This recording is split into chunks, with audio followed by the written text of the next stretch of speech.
Welcome to another Fear Street review. As you know, we're in Tribeca season, so today we're reviewing My Heart Can't Beat Unless You Tell It To, which makes its Tribeca debut on June 12th, and it'll be released by Dark Sky Films on June 25th. Knowing us, there's going to be a lot of spoilers. So if you did not get to see it at the festival, you might want to pause this and save it for later.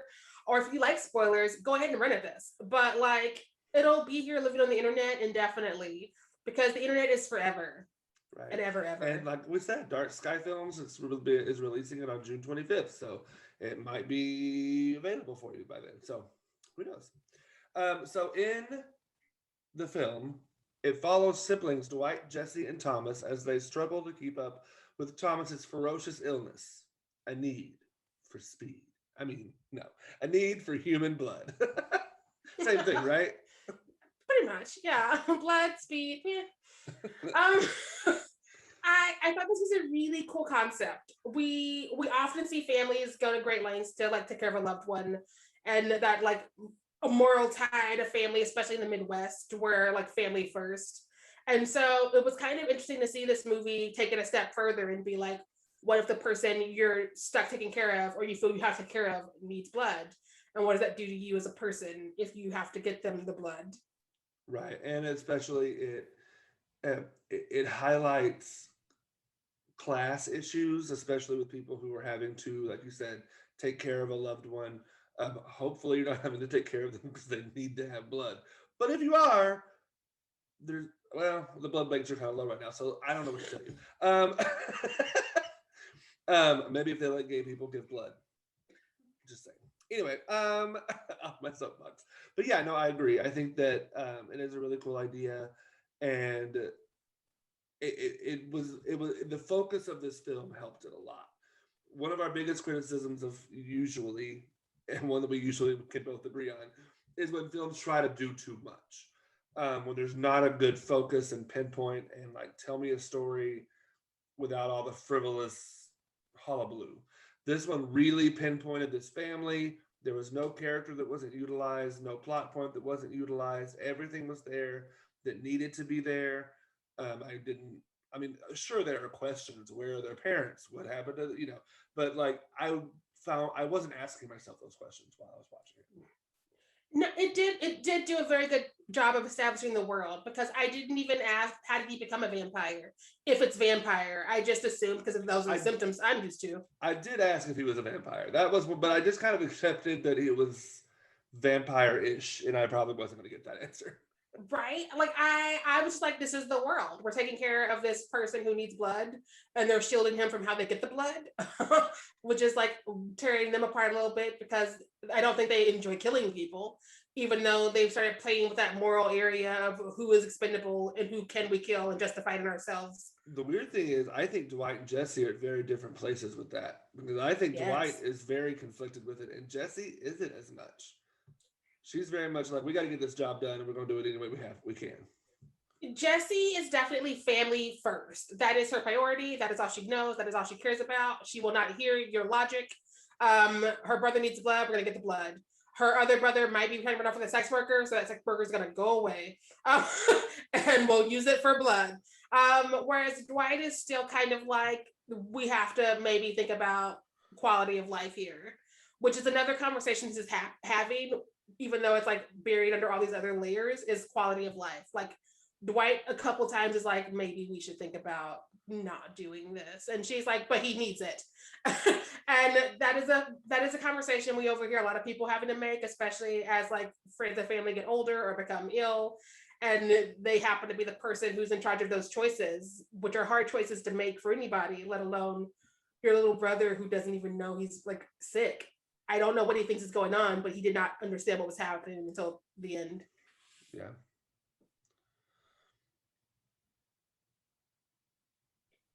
Yeah, Thomas's story is definitely heartbreaking, for sure. Yeah, him wanting to have friends made me think of all the other sympathetic monsters we've met, like Frankenstein's monster, who they don't understand that they're monsters because the world hasn't made them feel that way. And so it's not their fault it's weird because you have sympathy for the devil because the devil doesn't know he's a devil. Right. Right. Yeah, he thinks he's a kid who has to stay home and be homeschooled and doesn't know what time of year it is and is not asking questions because his older siblings are taking care of him, which a lot of people fall into that trap as well because they're like, somebody cares for me, Gypsy Rose Blanchard. So why would I ask questions? Yeah. Yeah. Especially with growing up with any kind of like, because this is essentially his disease, whatever it is kind of a disability, and so like yeah, those people are need that assistance, and so yeah, no, for sure. Um, the the biggest problem I had with the film is that I couldn't. There wasn't anyone or anything that I could, as my own lived experience, latch on to. Um, of course, I do kind of see Dwight and his like wanting to get out from under the family and do his own thing. Um, and I feel for Thomas and his like wanting to have friends and wanting to be involved in the community and have a group of friends and be a normal boy. And I also feel for the sex worker because she is just trying to do her job, and she's not really wanting to hear all of Dwight's problems and what he wants to do in life. She knows that she can't leave. She knows deep down he's not going to. And so she's like, well, what are we doing here? Why am I here? So that's yeah. When he's talking to her about running off, that's another time I felt really bad for him because again, you are grieving someone who's still alive, and that is a hard thing to do. Because I think he knew this was going to have to end at some point. I don't think he saw it ending the way it did, but he knew it had to end at some point. And he talked to Jessie about it, and she's like, "No, we'll keep giving him blood, and we'll just keep doing this, and this is our normal." And he's like, "But it's not going to last." Right. And so I feel like him trying to make that connection to this sex worker whose name I wish I remembered. Why don't I do names? um, I don't. I don't know her name, but like trying to make that connection to somebody and have someone who actually like cares for him and wants to hear him and is not involved in this weird bloody triangle back home. I felt that very deeply. But Yeah. it's because the movie was sad though. Like everyone's isolation was palpable. 100%. I kept forgetting it wasn't a regular family drama because we would go for so long before it's like, oh yeah, the blood. We need the blood. And so I was just like in this family dynamic, and I was like, oh no, this is sad. I was like, oh, that's right, it's a horror drama. Um, and I think that it's gonna land, especially for people who've had to take care of someone in these situations or who have been in similar situations of having to take care of someone who is sick. It's gonna land with that group specifically in a way that I think will help it. Yeah. Yeah, I think that might have been another reason the film didn't really speak to me. Is just my where I'm at with my own mental health is I can't handle a lot of like super dark and there's no way out and everything is shitty and terrible. So I think that might be why my brain just was like, nope, not gonna latch on to any of this. But I will say the film was consistent the whole way through. Tone, language, every character. There wasn't a weird dialogue line that I was like, why did Jessie say that, or why did Dwight say that? Um, there wasn't any weird plot points. It was consistent. So if you're in a better mental health place than I am, then you'll probably like it. But Yeah.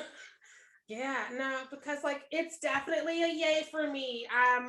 I am worried people will sleep on it because it's a hard one to market because it's a horror drama and there's a lot of drama. And we talk a lot about how America does not want grief and emotions in their horror. They just want the Transformers to dance and the vampires to drink the blood. And this is definitely a step closer towards like the Issa Lopez films that I'm in love with, as opposed to what American horror usually is. And so I feel like people are going to sleep on it and it's not going to get the things that it should get until later in life, which makes me sad. yeah, I super respect it. Like I said, it's well made, it's focused, it's consistent. It's an A for me. It's not my cup of tea. It reminds me a lot of The Witch, which is also not really my cup of tea. Um, which is weird because I also love Issa Lopez's stuff, and I don't really know what the disconnect there is for me. But It's today for me. I felt like it might have worked better as a short film for me, but I don't know. I don't, maybe not. I think a short film we would have lost more because like it sounds like you're needing more of certain things. And I actually feel like another 15, 20 minutes would have like helped us flesh out a couple of things just for people who didn't pick up on enough of that. Because like I know these characters enough to know why I'm sympathizing with them and why I feel bad for them and how they feel lonely and are hurting themselves in this relationships. But like I feel like another 15, 20 minutes would have like made that much more visible to other people. Yeah, maybe I needed a little bit more of the positive in there so that I would care more. I don't know, but I super respect it. It's a well-made film. You know, if you're really into horror dramas, you will probably love it. But it's just not for me. Special thanks to our friends at Brigade Marketing for making this review possible because there's not a lot of podcasters who are DIY at Tribeca or getting screeners. So shout out to them. Yes. Yay, friends. Yay. Thank you so much. Yes. And make sure everyone watching it, if you've watched the film, let us know in the comments if you agree, disagree. What are your thoughts? Maybe someone out there can tell me why I love Issa Lopez's films and this is not my thing. Let us know. Let us know in the comments. And also make sure you stay fierce out there. Bye.